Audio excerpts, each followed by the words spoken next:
Hello, folks. It's Michael with the Reason X podcast, and here with my co-host. Melanie in Minnesota. Right. So, Michael in the non-alliterative Houston and the non-alliterative Texas. Um, so, hope y'all are doing well today. We got a good show for you. Today, we're going to be talking to Joe Camp. Some of y'all know, some of y'all might, but everyone should. We're going to get into what we can learn from animals and dogs and horses and other things. Just, it shows the importance of nature, how when we're not in it, then we're not really being a human being. We need to be in nature and involved in it. People have therapy with dogs and therapy with horses for a reason. It helps for a reason. More so than like a teddy bear or like computer. I think people don't go to like there's heroes and horses. It's not heroes and computers where you go and play a bunch of video games to like recover from trauma. It's horses for a reason. And then they get us out in nature. So it's part of the whole holistic thing of being a full developed person. So we have someone who knows a lot about horses and will help people see what they're really like, how to be true to their nature, how valuable they are, how much we can learn from them. So you have anything to say, Melanie? Oh, just excited to hear what Joe has to tell us. I mean, it's just going to be so informational and exciting to hear his process, how he got to where he is today. Can't wait to hear his story. Yeah. So Joe, and just to add to that, Joe Camp is also the creator, writer, director, innovator of Benji, the Benji movie. So very exciting to hopefully talk about that if we can today as well. So Joe, could you tell folks about yourself, please? Oh my goodness! How much time you got? I got all day. I don't know. I think the easiest thing to say that I'm a very passionate person. Mm-hmm. Have been blessed with a lot of success in what we've done, but I think it all started back with my dad when I was a junior in high school, and I suddenly realized that I was only 1 year away from having to make a selection and go somewhere to college and to grow up. Yeah. And I asked him, I said, how the devil are you supposed to figure out what you want to do and what way to go so you know what to study and he said something that was really not of the times, and I've never forgotten it. He said, do what you would do if you didn't have to earn any money at it whatsoever. You'll always be happy in your work, and your work will always be great, because to do that, you're doing something that you're passionate about. Mm-hmm. And I can honestly say that I have spent the bulk of my life doing just that. That's great. And I have deduced from that passion is not just a subjective thing that is been planted in your heart, and I believe by God. It is something that drives you through the process, because I hear all the time today people talking about kids that they don't want to work, or they come up against an obstacle and they just turn around and walk away. Yeah. They don't drive through it. And one of the things that I'm preaching a lot on right now is do what you're passionate about, whatever it is. Not being a beach bum, obviously, but do what you're passionate about, because that will drive you through. That will give you the juice to never quit. Yeah. And I can truly say that my professional life started in an advertising agency, learning the ropes of marketing and so forth. And the reason for all of that, I found out when I decided, when I wanted to go to college. My dad had given me this speech, and so I decided I want to go to UCLA because that's where film. That's one of the best film schools in the country, and so that's what I thought I needed to do, because I had, from about the third grade on, from the day I sat in the theater in Little Rock, Arkansas, and watched Song of the South and the happy tears that followed it. From that point on, I knew what I wanted to do. Cool. And or at least thought I did. And by the time I was 16, I knew I did. But I was 34 before I actually was doing it. And so it was a long, long haul. And when I finally did apply to UCLA, I was turned down. That was one of the few really serious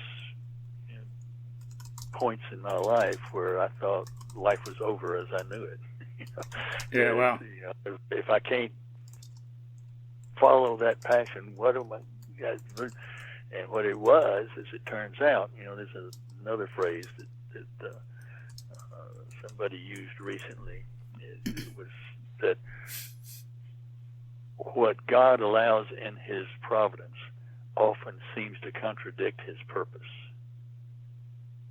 And I learned that not too long ago. But that's what was happening to me all the way through, because I wasn't ready. I wasn't ready to do what I thought I was ready to do, simply because I had the passion and the drive to do it. And so God says, you don't need to go to UCLA and learn film. You'll work that out. What you need to do is go to Ole Miss and learn marketing and advertising, because you're going to need it when Los Angeles and Hollywood turns down your movie. And unfortunately, he didn't. He doesn't feel obligated to let you know all of that at the time. He just says, no, you're not going to UCLA.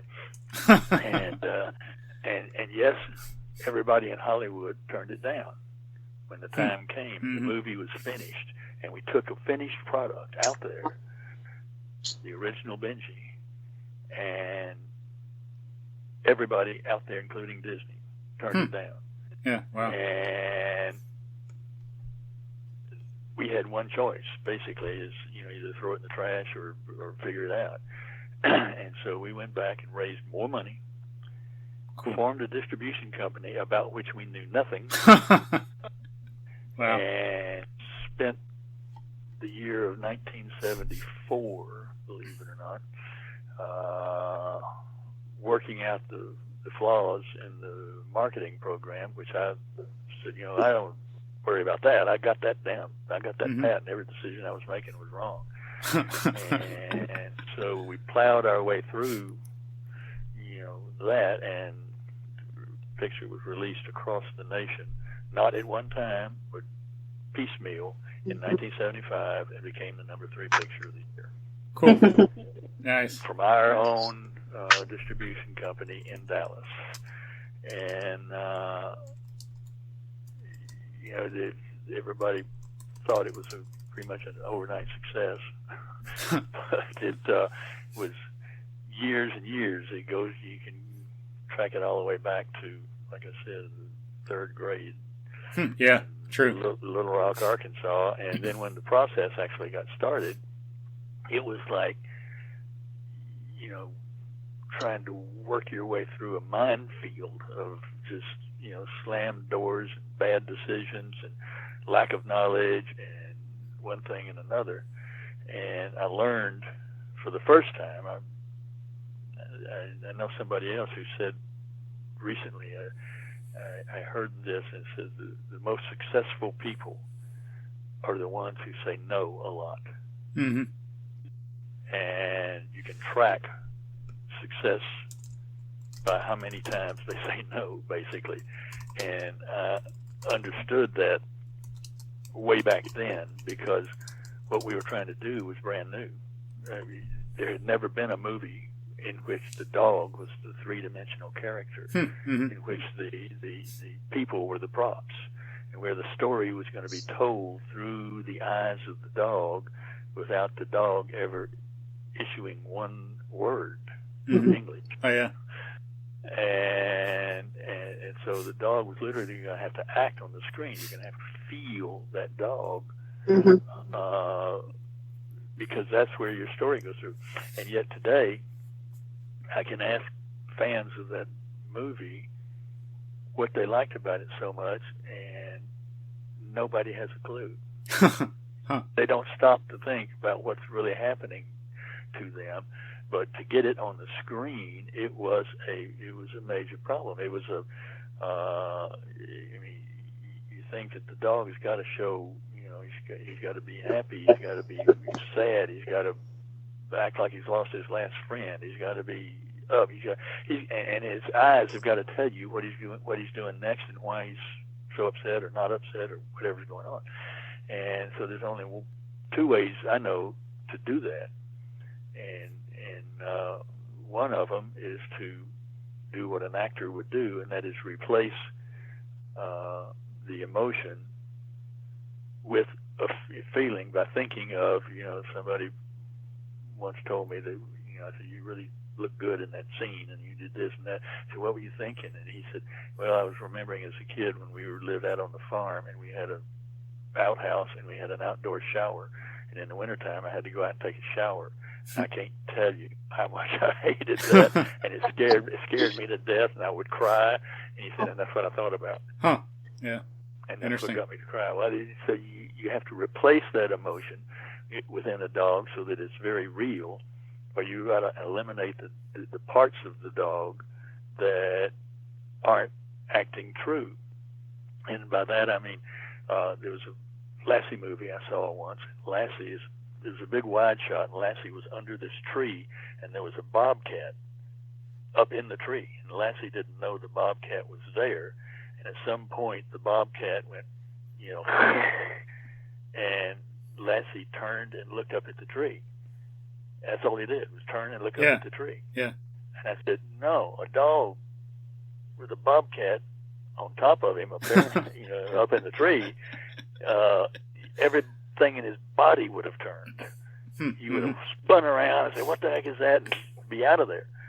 And so that was, my second lesson is, so if you can't get that to happen, and you're not going to hurt the dog, you're not going to scare the dog so bad that that he actually does that. So what do? You push that camera in and get a close-up, and you get that head turn really sharp and really fast, and the rest of the body, the tail's wagging like crazy, and you don't care because you don't see it. And we had, we shot the opening shot in the original Benji 74 times. Huh. Wow. We shot it every week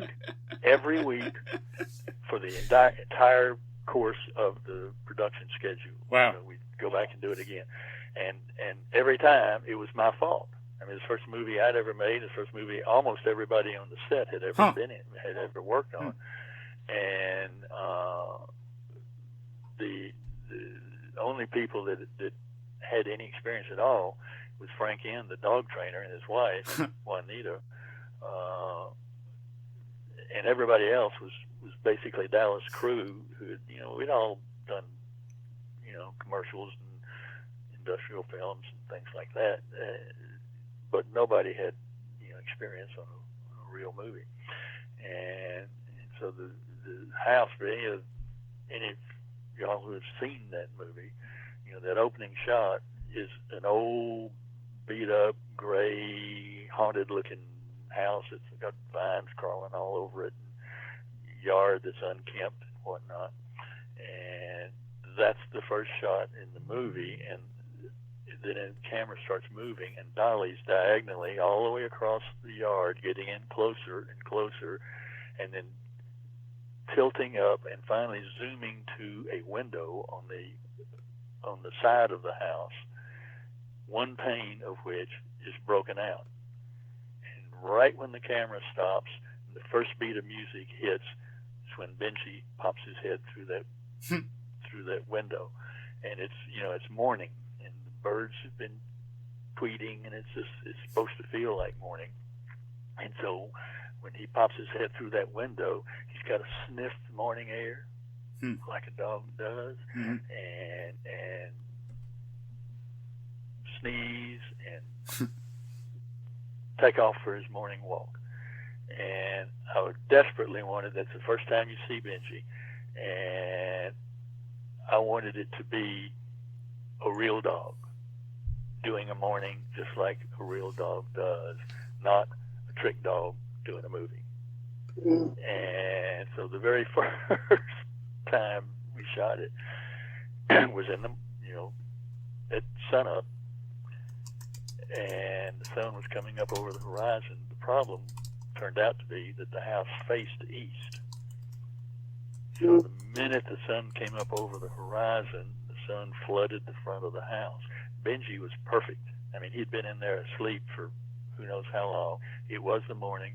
He, hadn't worked since the day before, and he was awakened just before it was time for him to pop his head through that window, and he looked like, it was perfect, but the house looked like sundown.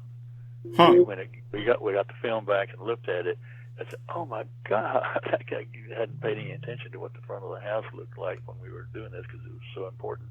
And it's all one camera move, all the way up. There's no cuts, and so all of that had to be really perfect. Everything was, except the look of the house and the front of the house, and it looked like the middle of the late afternoon or something, and so it destroyed the whole thing. So we did it this way, and we did it that way, and some other way.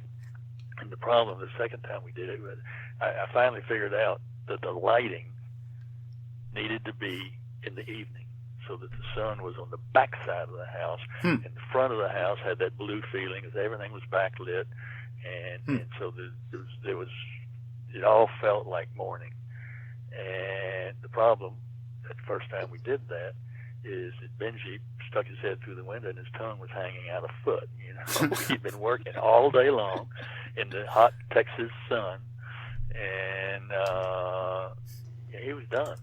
And he stuck his head through the window, and there was nothing there except. And so, and every time we do this, we got to lay dolly track all the way across the yard. We got to have 2 scaffoldings up there. One for the one in the beginning. It wound up being 2. But the first one was for Frank, the trainer, to be on and be away from the little balcony that Benji jumps off into, so that the camera can see him go right out around the house. And so that scaffolding had to be rebuilt. And oh my gosh, the crew was just they were a lesson in human management, because there was lots of bad morale going on for a while. And what we finally did 7 or 8 weeks down the road is did it in the evening as the sun was setting, but we put Benji in that room up there in the air conditioner totally, I think it was about noon when he went up there and just went to sleep.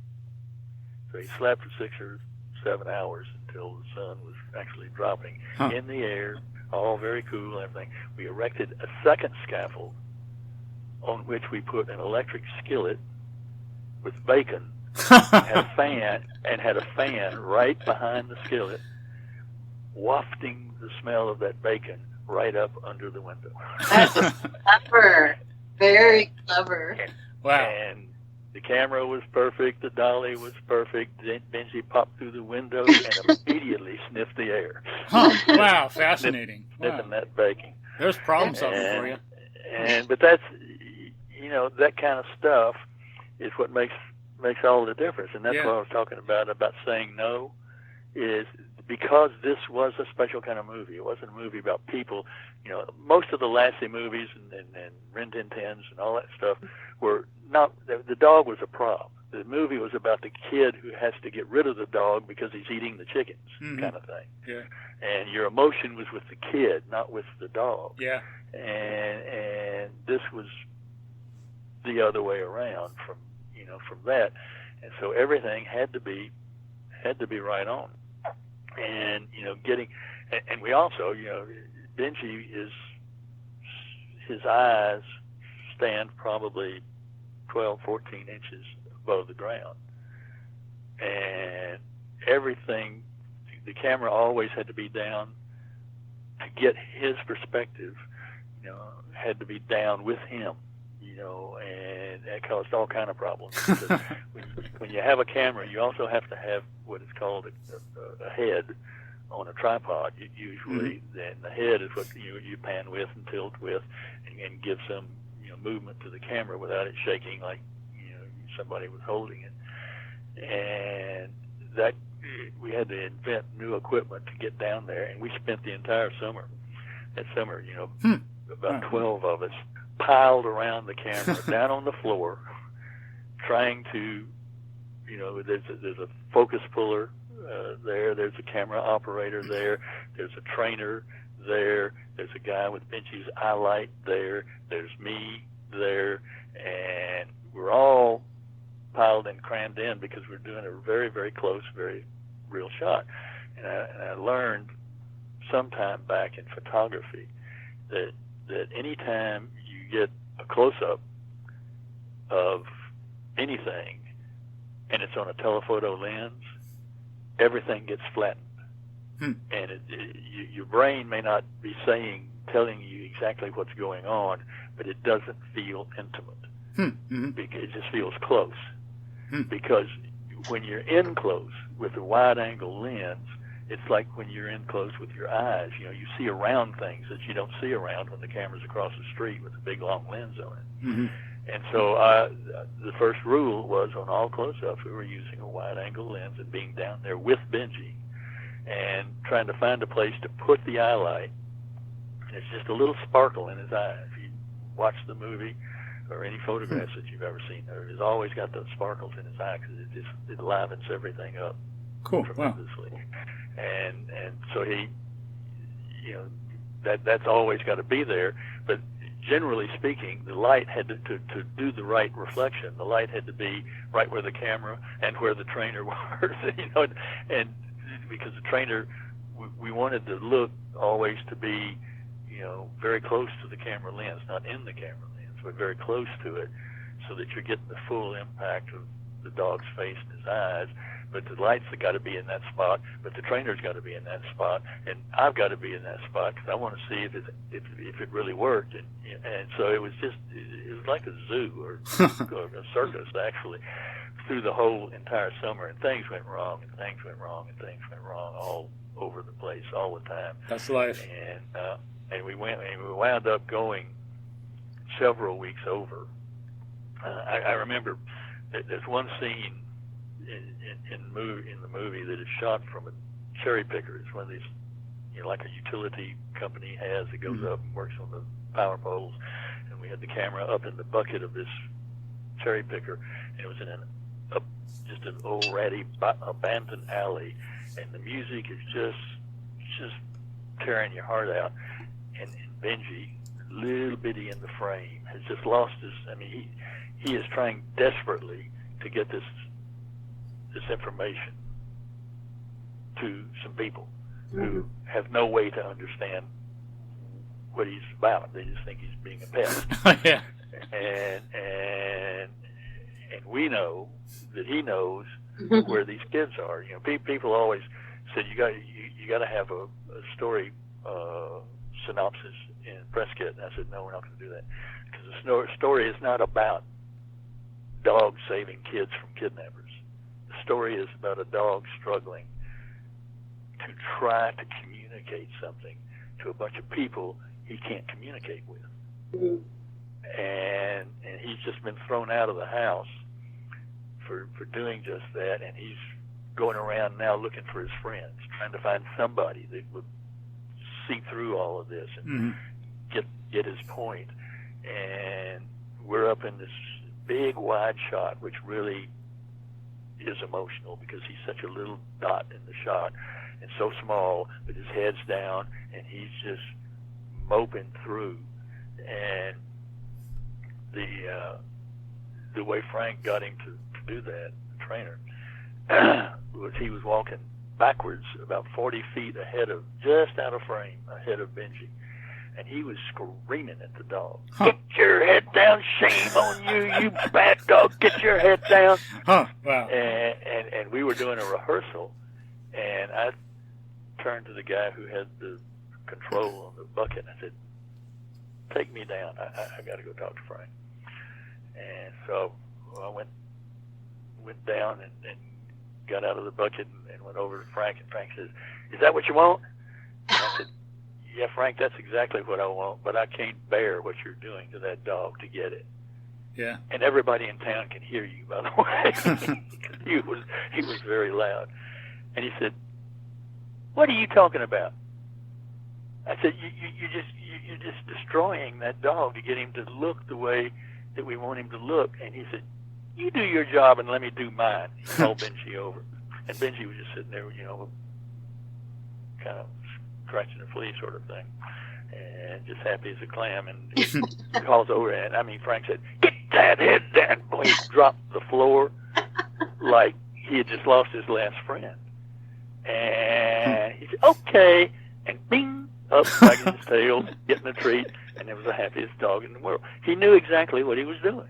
Huh, yeah. He knew that when he talked that way, that's what he was supposed to do, and it was just acting. It was just like doing another trick or something. Huh, interesting. And it, I was just blown away. And it took me through a whole thing throughout that movie. I was analyzing, how much reason a dog can show, and can do and can deal with. And we were down in that pile around the camera one day, and I said, okay, cut, print. And for those who don't know, cut, of course, is stopping the camera. Print means we got it. We finally got one. And that means keep it. Don't let it get thrown away. And so when I said cut, everybody started screwing around and waiting for, I said print. And Benji turned around and left and went back to the air conditioner. We had a big tube coming off the air conditioner with a kind of a box sitting on the end of the tube, and that was his place when he wasn't working, because it was like 95 degrees outside, and Dallas as hot as could be, and we can't get the dog to act if his tongue's hanging out from panting. Yeah. So we would always take him back and put him in front of the thing. But when I said print, he knew that it was done, and he went back to the air conditioning. And Frank finally got up and said, "Where's my dog? Where's my dog?" And he said, "So your dog's smarter than you are, Frank. He's back in the air conditioning." He said he knows the difference between cut and print. When he said print, he was gone. Yeah, it's interesting. But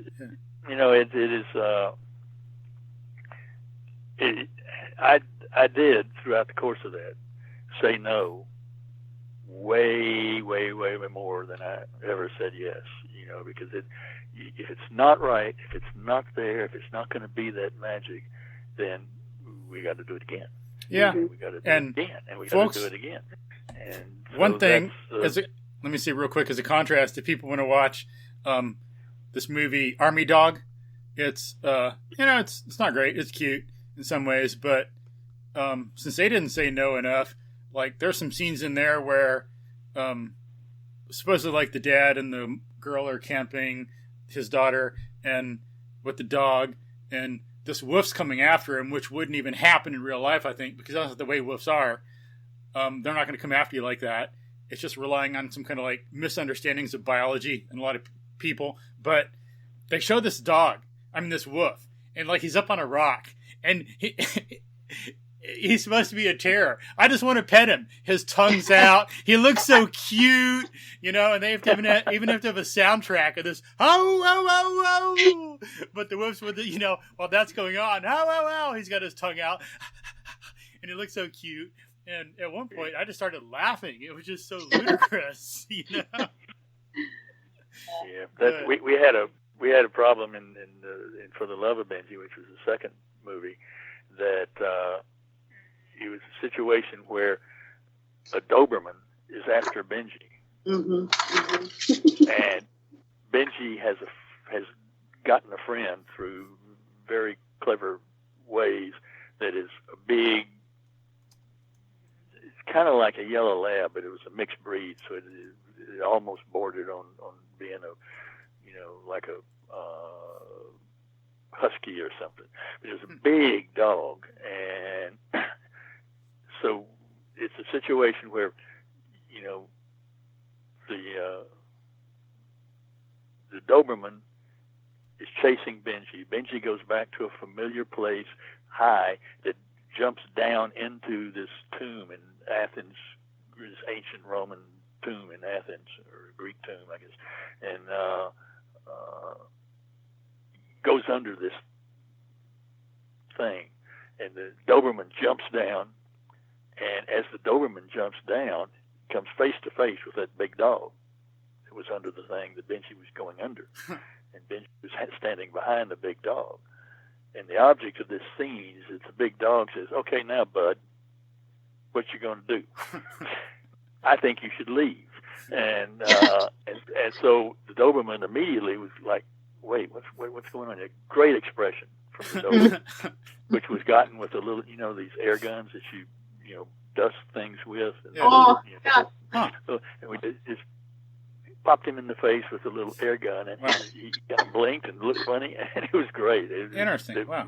But the big dog would not get mean without wagging his tail, because it just didn't have any mean bones in his body. And everything that he needed to do to convince that Doberman that he was in control now, he couldn't do. And so as the dog was barking, I began to get up close and look at it, and I saw that his lips actually spread on his gums every time he barked. It kind of moved forward and pulled those lips back, and so you saw gum, and you saw teeth and everything, but he was just barking. Meanwhile, his tail was just going crazy. He's having a big time. And so what we did is we put the camera right down the dog's throat, so that he was coming right at the camera with those teeth showing and everything, and it looks like he's about to rip that Doberman's head off. And the Doberman looks behind him, turns, and is gone. And we were doing stuff like that all the time, trying to change, move over to get what had to be there for the whole thing to work. Because like the one you just talked about, once you've laughed at the shot that wasn't supposed to be laughed at, you're gone. You're out of that movie, and you may watch the rest of it, but you're not going to come out of it feeling good about it. Truth, yeah. And once you turn loose of that emotion and let it be, a bump that takes you out of the movie, then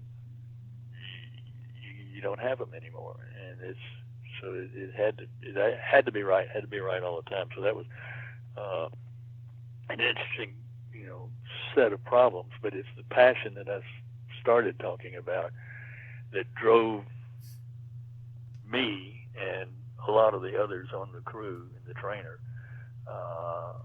through doing what had to be done and accepting it when it wasn't right, and doing it again and figuring it out and changing, doing what we have to do to make the thing actually work. True. And that's why I'm so hot on do your passion. Do your passion, because it's going to unleash all kinds of magical things that you don't have if it's just a job. Yeah, if it's just something that you don't really want to do. You don't care anything about doing, but you need to make some money. And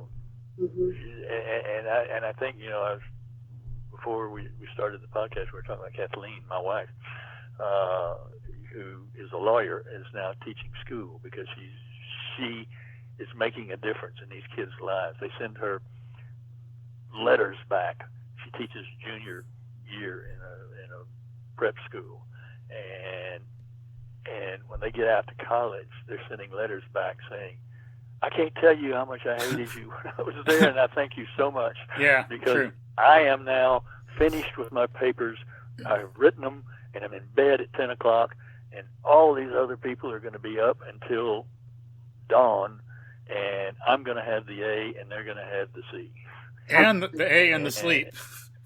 And yeah, and it's, you know, it's that kind of thing. And she's doing something that she is now passionate about. And as a lawyer, she really wasn't passionate. She didn't, actually, she never wanted to be a lawyer. She's 25 years in litigation, but she did it, you know, and my second thought to all of that is, you know, no matter what it is that you are doing now, if it's not your passion, you still do it as well as you can possibly do it, because that's what it's important. You know, what is important about, you know, you progressing and getting the opportunity to go do your passion. And so it's, you know, that's the kind of, I think you asked me, you know, about my background. Yeah.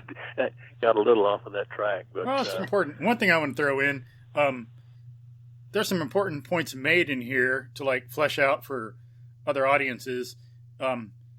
People might be thinking about the story itself, and sometimes we get carried away in that. But if we think about the principles and the lessons, you know, not everyone has to go to college. Not everyone should. It's like there's all this problem solving, and it's not like, oh, only if you're a scientist you're all smart and do all this stuff or whatever. It's like in making movies and doing it right and doing it well, there's a lot of problem solving and a lot of thinking that is involved, just like Joe talked about. You know, same thing in farming. And then when you're passionate about some of this stuff, then you're going to be more creative and curious. And so you're going to start to make some of these connections instead of, oh, well, I can't do it like what they say, so I'm going to give up. There's that part of needing to be passionate. But you can start doing things better the way like Joel Salatin Farms, the way some people are bringing in farming a lot more realms of knowledge instead of just thinking about farming and the chemicals. Well, what about ecology? What about the plants? What about species diversity? What does a plant really need?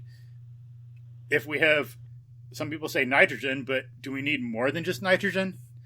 You know, and if people are just complacent and they're not doing it because they don't want to, they're not likely to ask those questions. So the passion thing is important in a lot of different ways. And so when what he's talking about, go ahead. And to some degree, passion is I mean, you can manufacture it, you know, for a short period of time over something that you don't really have a long-term passion on, but you can generate and find ways to cause yourself to really want to do a good job is what you're doing. And I think that's, you know, that is important. But, you know, my youngest son, wrote and directed the last Benji movie, which came out on Netflix last March, and did a fantastic job. He wrote it, and he directed it, and he's been a A-list writer out there for some time in what I call Hollywood.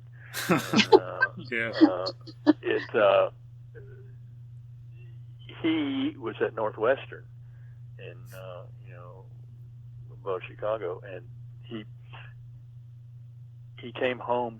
I think it was he came home for a break of some sort, and he was in his third year, and he said, "I would like to ask you if I can walk away. I know what I want to do. I've got the contacts out there to do it." His older brother is an assistant director, and he had worked on a film in Chicago that his older brother had done the first assistant directing on, and he had met one of the top producers in Hollywood at the time, a guy named Scott Rudin, and he came home and he said, "I know what I want to do, and I know where I'm going to go out and talk to Scott about it, and I think I'm wasting my time and your money. Mm. And I said, I'll hold it for a year, and then I'm gonna spend it. So do good your first year, or get back in college. And he went out, and he never looked back. Hmm. He has done terrific at it. And like I say, he's an A-list writer, and he's a director. He's directed 2 movies now. One with Jennifer Aniston, and I've forgotten the guy's name, but it's called Love Happens. And then this Benji movie, and he's working on another one for Disney right now. And he didn't finish college, and I think you're right. I mean, there are certain things like the medical profession, and certain physics and stuff where Mm-hmm. book learning is really important, and going through that process is important. But there's a whole lot of things that as you said, farm all the way through. Certainly movies. I mean, I tell people today, as save the money. If you're going to go major in film somewhere, save the money. Go to Atlanta or New Orleans, or both of them are big movie centers now, and or if you have to, go to California and get on a production. Get on a Mm-hmm. production in the area. Be a production assistant that is basically a gopher, but that's where you start. That's where my oldest one started, and Cool. Worked his way up all the way to being first assistant director on major big movies. I think his first big one was Sister Act with Whoopi Goldberg, and he's done a lot of these high end special effects kind of movies now, and understands all that. I don't even understand most of that process. It is really the things that they're doing now that they have to do on the set. And I don't know if you've ever seen the behind the scenes for Jungle Book, where they had one real human in it, the little boy, and everything else was animated. Right. If you see the behind, it's on the Amazon version of Jungle Book. Mm-hmm. That is tacked on. The behind the scenes is tacked on to the end of it. Mm-hmm. And you go watch sometime, it is blow your mind. Huh. Yeah. Interesting. Thanks. That kid who was emoting to all of those animals, supposedly, was working in a bare studio. I mean, there was nothing there except the track he was running on, or a limb here, or a thing there, and humans, that he's talking to, or dressed up like a bear or whatever. And it's just absolutely fascinating that it's a great movie. I mean, they really did a super job, and you have, touching and feeling, and he rubs the hair of, a lion or whatever it is, and he actually does it. I mean, it looks like that thing is sitting there right there. And Guardians of the Galaxy is another one, with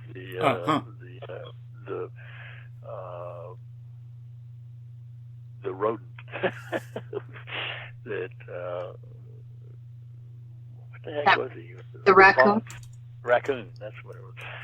I mean, amazing, absolutely amazing. And of course, he was never there when any of the humans were shooting, and neither was Groot. The tree, and so it's pretty fascinating stuff. And that's the same. Guardians of the Galaxy on Amazon has a behind the scenes at the end of it, and I get as much fun watching that as I do watching the movie, because it's fascinating to me, the kind of things that they're doing and what they have to go through in order to make it and blend it all together, and still, so that it still comes off as and the great thing about Guardians of the Galaxy and Jungle Book both is they're both very emotional movies. Mm-hmm. And they grab your emotion right from the beginning, and they don't ever turn it loose. And that's the sign of a great movie. But to put all those pieces together the way they're doing it and still hold on to you is pretty darn tricky, I think. Yeah, it sounds Joe, funny. It'd be like watching at the end some of the outtakes for the Jackie Chan movies. I know, yeah, at the end they always do. Yeah. Calls them the no goods, which we call them outtakes. But Joe, I wanted to mention, your first two Benji movies, you mentioned you had to get the camera down real low so you could get the kind of dog's perspective and everything. And it took a lot of work to get the cameras to do that and everything. But what I thought was really cool is while watching that, especially with my kids, it was almost like it was like down at the kids' eye level, like kids could really relate to Benji and the movie and what was going on because it wasn't that camera up where adults are always at in our perspective. So I thought, I'm so glad that you did that and that you took all that extra work to get the camera to work and be down low like that. Because it really, I think, made it more accessible to those little viewers, those younger kids. Yeah. Huh. Well, I think but it had to, yeah, you're right. That's probably true, but it had to be there in any case because that's the only way you get inside that dog's head in his heart. Yeah, right. And you don't do that, standing off across the room somewhere. Yeah. And we had all kind of weird things to do it, and bless the crew because they were coming up with new stuff all the time. Wow, the camera interesting. was almost never in a normal position on a tripod somewhere. When we shot. Everybody loved it when the time came that, okay, we're going to spend the next 3 hours shooting the people. Oh, yay! Yeah. That means everybody could stand up for a while. And it like I say, it was not easy to do. I think we had the first skateboard in the world, only it wasn't used. Oh, sure. It was used for a camera. You had a camera sitting on that skateboard when Benji's walking down this hallway trying to sneak in and get back at those people and try to figure out how he can get those people to pay attention to him. And it was both used to shoot him while he was walking and then to turn around and shoot his perspective of walking. And it literally was, with the kind of wheels and everything it had on it, it was probably, the base of it was probably 3 inches max off the ground. Mm-hmm. And then the camera, in that particular instance, there was no head to move it on. We would get it positioned and then go with the skateboard, so to speak. And it was coming up with new stuff every day, all the time, and it was it was exciting things. But the dog is now an international star. Yeah. And has made 6 movies, and 4 of them for all y'all who have Netflix. 1, 2, yeah. Brandon's movie is on Netflix. The original movie has been remastered in widescreen, high definition. It's gorgeous. Nice. The second movie, For the Love of Benji, is on Netflix, and it's been remastered, widescreen and high definition. And Benji Off the Leash, which was the last movie that I did in 2004, is in widescreen and, of course, high definition and so forth. It's a great movie, too. And so all of those are on. The only one that's not on Netflix right now is Benji the Hunted. And the reason for that is that Disney distributed that movie. We made it like we did all the rest of them as an independent production. But they talked us into letting them distribute the movie. And so they have the distribution rights on it, and so it has to stand apart. You could go to Amazon or Disney or something to see Benji the Hunted. You talk about really asking for trouble. Yeah. That movie, Benji the Hunted, there is maybe in the entire movie 5 minutes of humans. Wow. All the rest of it is animals. Benji gets lost out in the mountains of Oregon and Washington area. Gets shipwrecked on a fishing trip and winds up making it to shore, and is then lost, gets involved with a handful of cougar cubs and another cougar, because these cubs are without a mom. The mom has been shot and by a hunter, and Benji can't finally resist them asking him to take care of them.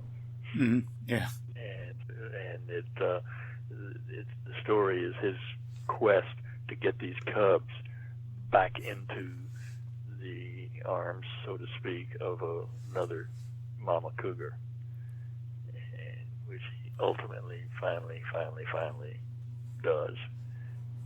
But it's all animals. They're bears, they're cougars, they're wolves, cool, and dog. And so it was asking for a whole lot of misery.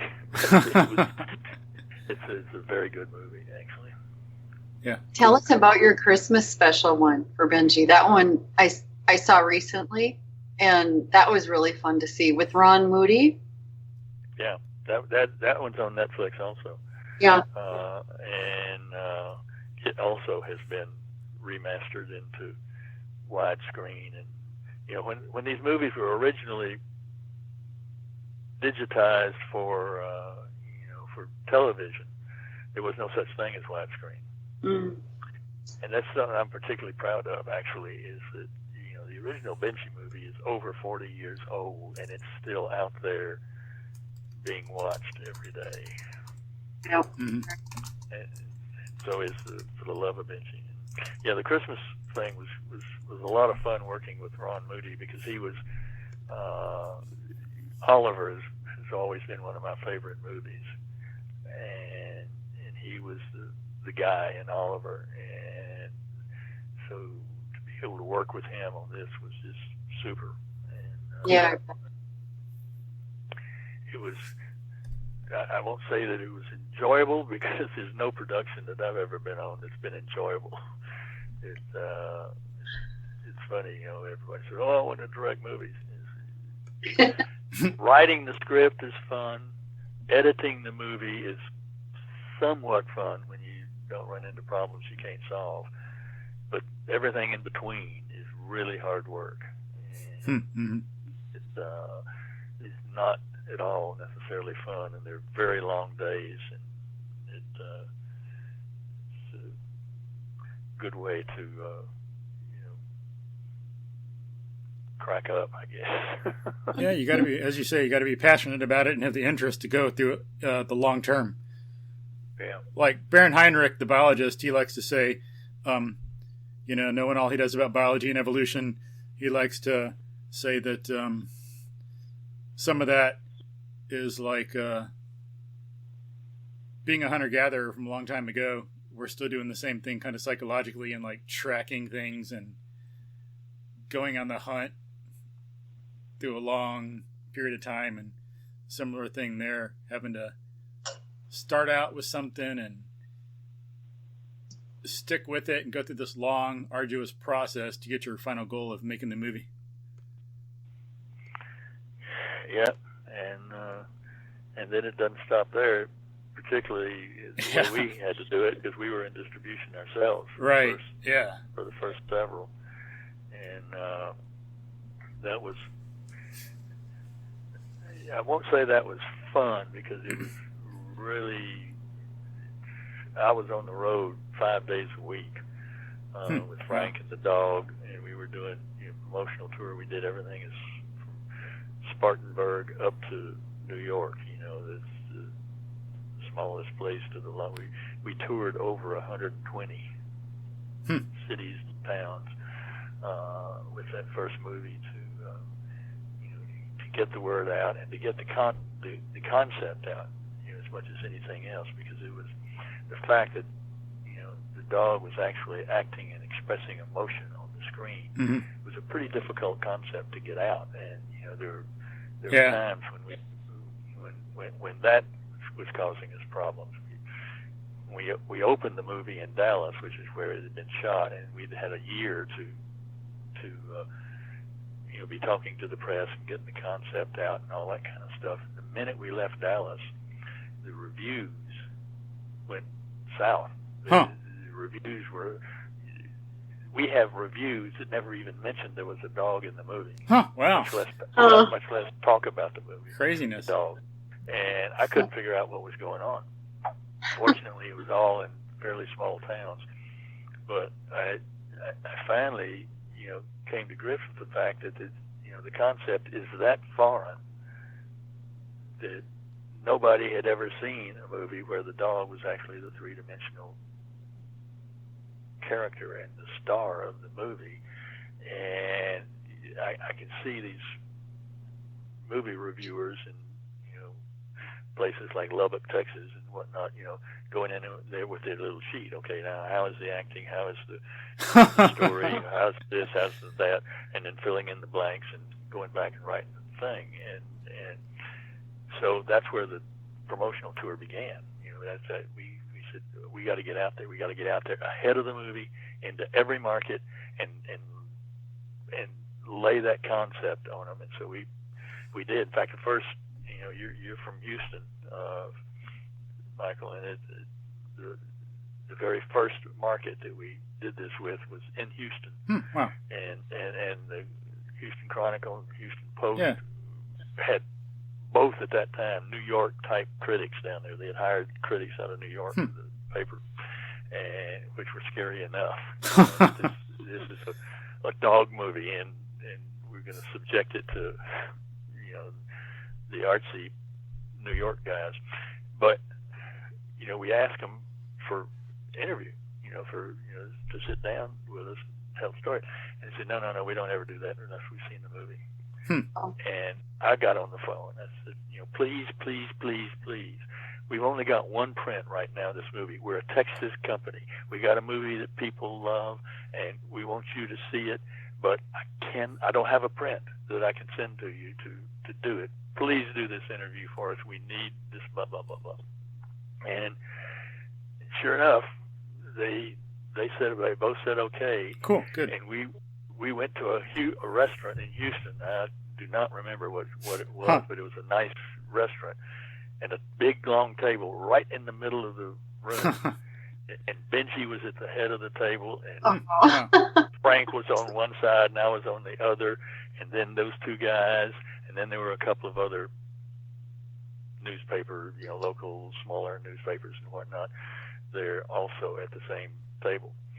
And Frank's a great storyteller, and he did all of Petticoat Junction and Green Acres, all the animals on Beverly Hillbillies. Oh, wow. And a ton of movies. He was a big, rotund guy, and always wore a sailor's hat, cap, like not a loose guy, a cap with a bill, and had a beard, looked like Santa Claus, and he could mesmerize people for hours, but he had it down. The first thing they say, well, what's your favorite job? And you've trained everything in the world. You've done all these movies, all this stuff. What's your favorite job? He said, this one you're looking at right now. And I'll tell you why. And he'd go into it, and then I'd do it. And we got great reviews in Houston and broke some theater records. Sweet. So that started the tour, and we would tour 120 cities ahead of the movie. Always ahead of the movie. And, smart. As I said earlier, it wound up being the number 3 movie of the year. The same summer that Jaws was out. Oh, wow. Whoa. We didn't have near the number of theaters that Jaws had, but we had the per screen average was as good as Jaws, where we were, and we didn't have the capability to get 1,000 screens. We were working at 400 or 500 screens at a time, and but the trades were all, because Benji was doing so well, they were all talking about it like they were talking about Jaws, Mm-hmm. and they weren't looking at the whole picture, didn't see the whole picture, but the per screen averages in all the major markets were just fantastic. And so that in Detroit, I've never forgotten, and have in a scrapbook somewhere, there was, you remember the Jaws artwork, the shark the girl swimming along and the shark coming up. Mm-hmm. This was a shark swimming along and a dog coming up to take a bite out of the shark. Oh, that's and, funny. Huh. And I said, would that it was true, but it was. And the other one that I kept forever was the Weekly Variety headline in New York when we finally opened New York. It said Jaws, Benji, Buffalo, and Gotham. And that was very cool. It was quite an experience, and it was fun, and we were all very blessed with the outcome. Before we leave this, I've got to ask you, Joe, because I'm a music teacher. That's kind of my profession besides homeschooler and everything. But I was curious how you came across the musician, the Yule Box, I think is the name, if I'm pronouncing that right. Yeah. Oh. He was a Dallas local. Oh. And several years before we got into this, I was doing television commercials and interested in ones that I saw that were really good and so forth. And there was a commercial for a jeweler in Dallas. There's a park in Dallas called Samuels Park, Tennyson Park, that is 95% azaleas. Everywhere you look, the azaleas are in bloom. It's just a gorgeous park. And they'd gone out and shot in this park, this boy and this girl, obviously about to get married because he's going to give her a ring, and he brushes the azalea blooms off of his hand, and there's the ring. And she, the music that went along with that just made me cry. Mm-hmm. And so I made, excuse me, I'm crying now. Yeah. And I said, so I made a point of finding out who it was that did that music. And when the time came with Benji, I called him. Cool. And I had met him since, and we had talked about that commercial and so forth. And I called him and I said, I want you to come talk to me. And we did, and we talked. And I said, now there's one particular problem that we have with this. I want the opening theme to be bright and happy, but the down and dirty music, so to speak, where you're really reaching out and squeezing the heartstrings, I want to be the same melody. Mm-hmm. Mm-hmm. And that's it. And that opening piece, mm-hmm. Mm-hmm. I want it to be good enough to get an Academy Award nomination. Yep. Wow. He thought I was nuts. He thought I was stark raving mad. But I learned at that point in time to not ever ask God for less than I really want, because that's all I asked for was an Academy Award nomination. And that's what we got. Sweet. We won the Golden Globe. That is cool. Outright, and beat the one who beat us in the Academy Awards. Oh, nice. But but that helped a lot too. That was really important because it kind of validated the movie as a real movie. It's out there. Yeah. And we had won. We had, as we were campaigning for the song to the trades in L.A. and so forth, we said, why not? We're spending the money on advertising and so forth.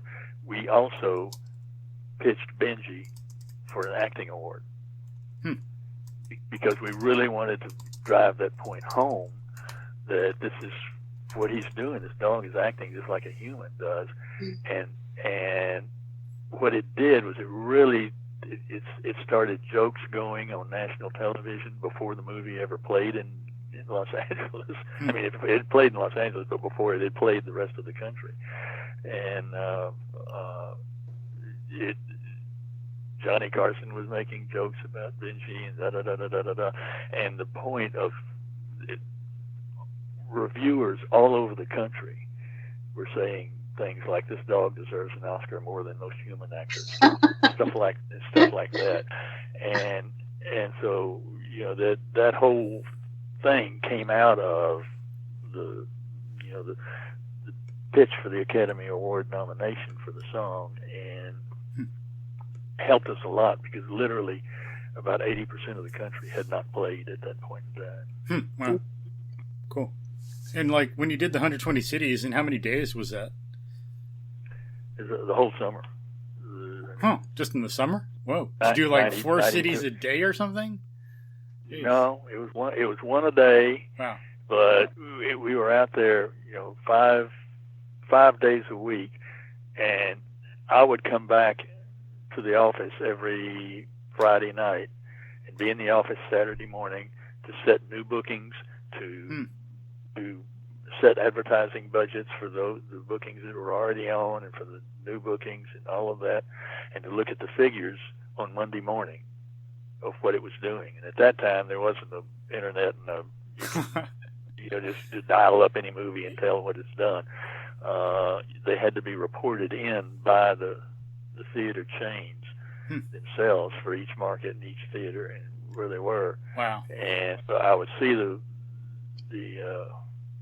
bookings, the numbers, and then I'd head to the airport about noon and pick up the tour as early as I could get there, and maybe get in a radio interview or television, newspaper interview or something that Monday night, and then that night we'd be on the plane to the next market, and wow. the next market, and the next market. We'd do that, 5 days a week for, from about the middle of May until all the way into September.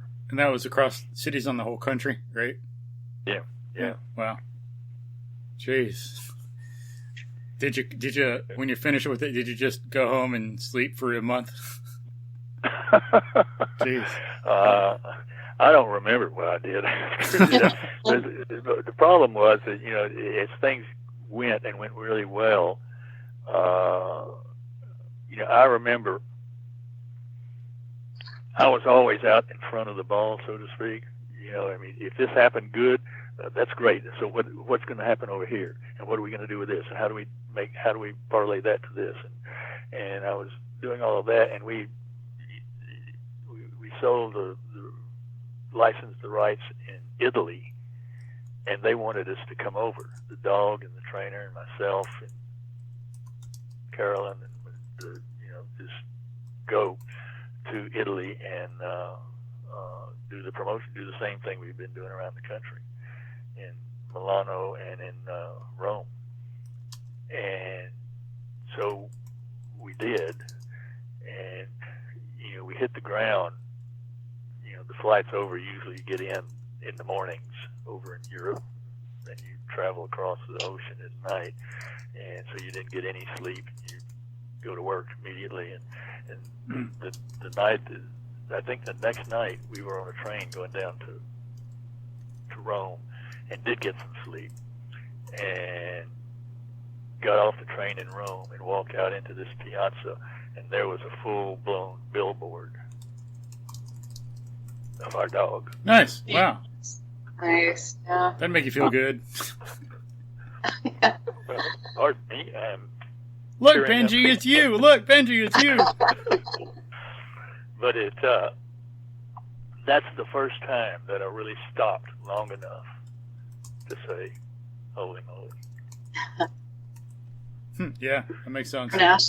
Here we were 10,000 miles or whatever it is from our little home in Plano, Texas. And there was our dog. Mm-hmm. Yeah. Mm-hmm. And it did as well over there as it was doing in the U.S. Sweet. So. Nice. Are there any other stories? The nice part about that was there was nothing I could do because I couldn't speak the language. Oh yeah. And so I couldn't complain. I couldn't jump on anybody. Yeah. We just went around, and Frank would get translated, when he would go out with the dog. But there wasn't any point in me getting into it. I mean, I did some of the print interviews, but there wasn't any point in me getting on the television because the whole show would have to be translated. Yeah. Frank and myself. Anyway, it was quite a time. How long were you there? It seemed like it was about a week. long enough for me to put on about 8 pounds of weight because I came back and went immediately to Arizona to location scout on a movie that we were going to do next, which was not a Benji movie, and I was huffing and puffing up hills out in the desert and whatnot, saying, "What in the matter is going on?" And I went to get my physical for the insurance for the movie, and I weighed 8 or 10 pounds more than I did before I left for Rome. Wow. And No I surprise. said, "Oh my God, that's it." Jeez, Good food over there. the wine and cheese alone will do it. Never mind everything else. And the gelato too, I suppose. Yeah, jeez. It is, but those were good times, and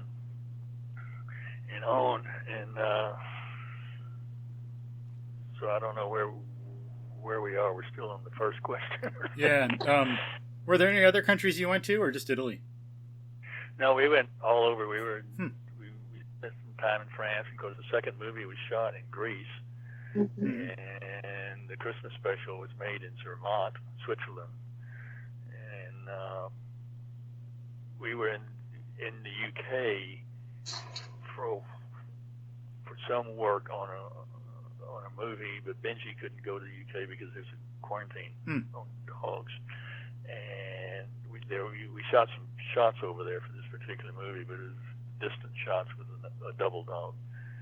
We found in England there wasn't anything close to recognize that you could do it. And there was a movie called Oh Heavenly Dog. And it was,